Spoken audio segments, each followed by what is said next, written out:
Out in the skis down. Glad, glad, glad, glad, so. Now, hey, no.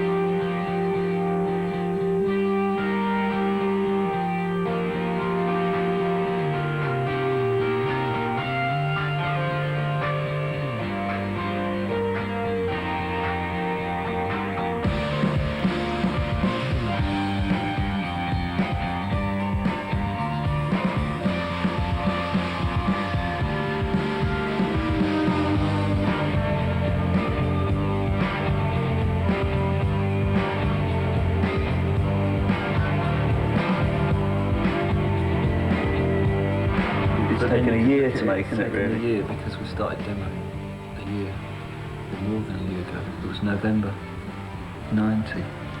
Yeah. Those demos. But in real terms, it's probably taken less than 6 months to make.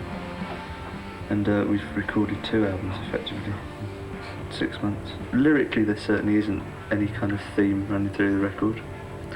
It's very diverse. It's everything from like poppy love songs to introspective songs about depression and loss. And the most immediate thing about it is that there is a lot more guitar playing on it.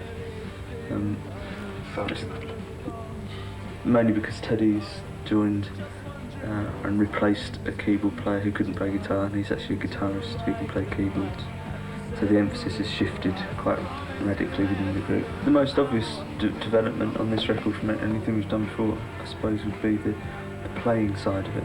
I think that the overall sound of the group is much more evident. It sounds like us on stage, and it sounds maybe less, I don't know, kind of cultured, I suppose, a bit freer, a bit wilder, which is more like we are.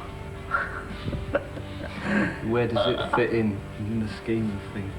I don't think it does. I don't think any of the Cure albums really. Probably there was a period of 17 Seconds, Faith and Pornography that they ran one after the other, and there was a kind of. I mean, even at the time we were aware of looking back to what we'd just done and building on it. But I think really since the Head in the Door, that notion of progression hasn't. It doesn't really exist, does it? A song, if we did like Kyoto song a night like this, if someone came up with it now and we did it now, the song itself we'd still probably think it was a really good song, but we would do it utterly differently.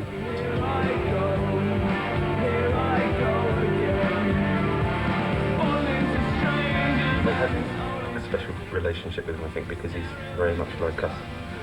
And by virtue of the fact that he's worked on so many albums, he's just got the same sense of humour as us, and we get along with him really well. I think he's there much in the same way as Tim Pope's stood around, that he deals with us on a kind of social level. I think we continue working with him. I mean, he's really good technically at what he does, but the most important thing for us when we're in a studio all together is that we're going to get on. And we have tried working with a couple of different people in the past couple of years just to see what it feels like, and there seems to be a lot more tension than is necessary. Whereas with Dave, he knows us so well, he can judge our moods almost as well as we can judge each other's moods. So he knows when to like push someone or when to leave someone alone. And generally, the atmosphere in the control room is like based on that kind of like social interaction, because musically and like song-wise and structure-wise, we know what we want. We don't really need a producer to say, why don't you try going to E instead of A, boys, you know, because if we can't think of that, I mean, that's why we're there. That's basically what we're doing. I think groups who need a producer to like put them on the right path are basically lacking something. And he's much more than just a producer. You get the feeling that he's a Nintendo master. Yeah.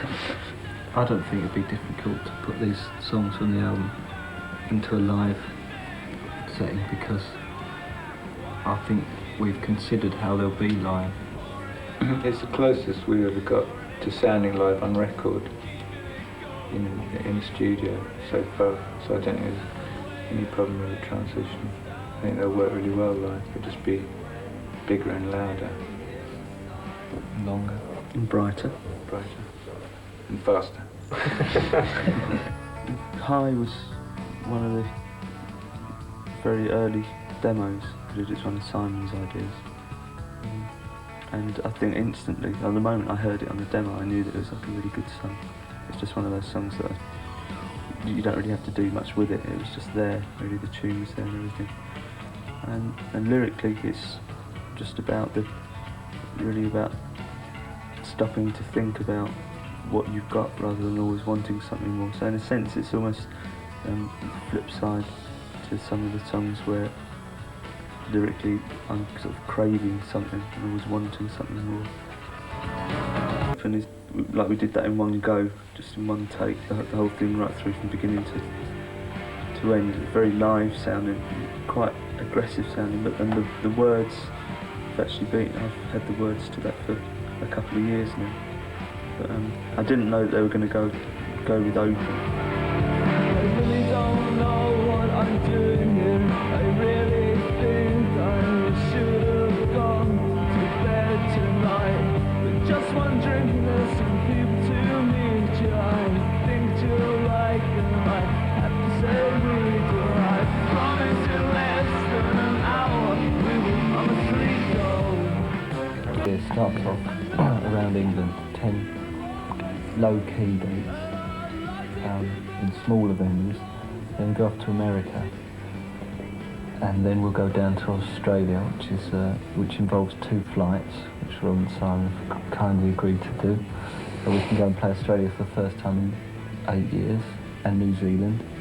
That'll take a couple of weeks to go around there.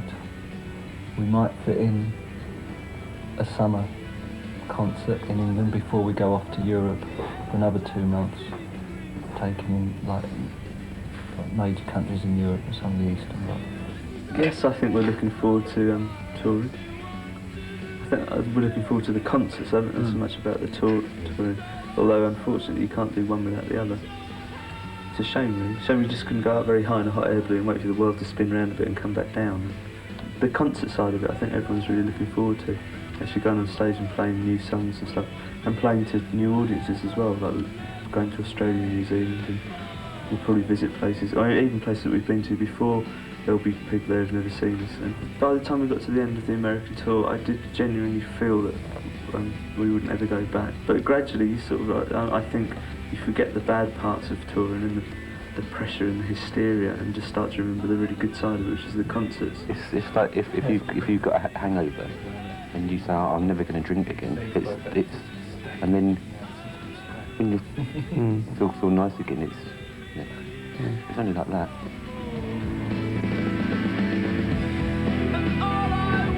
Because of the petition that was sent to us, our consciences were more than pricked, they were like hit with a sledgehammer.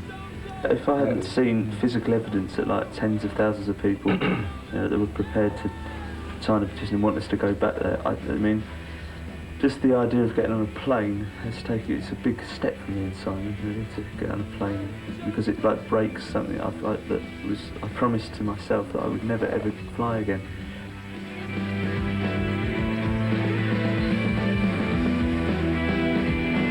I don't think any of us really bothered about fans bootlegging concerts. I think it's a good thing. It won't, if a fan bootlegs a concert, it's not going to stop them buying a Cure LP. I mean, it's just like a token of the event where they've been. If we played a really excellent concert somewhere, I'd be really pleased to find that there was a bootleg of his reasonable quality.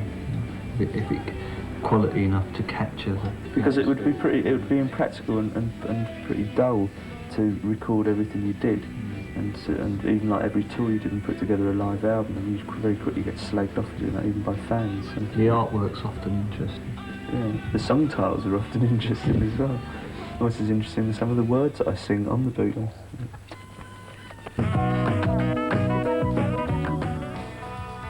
We just get on with him, basically, and he makes videos with us that are designed to be enjoyed, not really to be used as sales tools.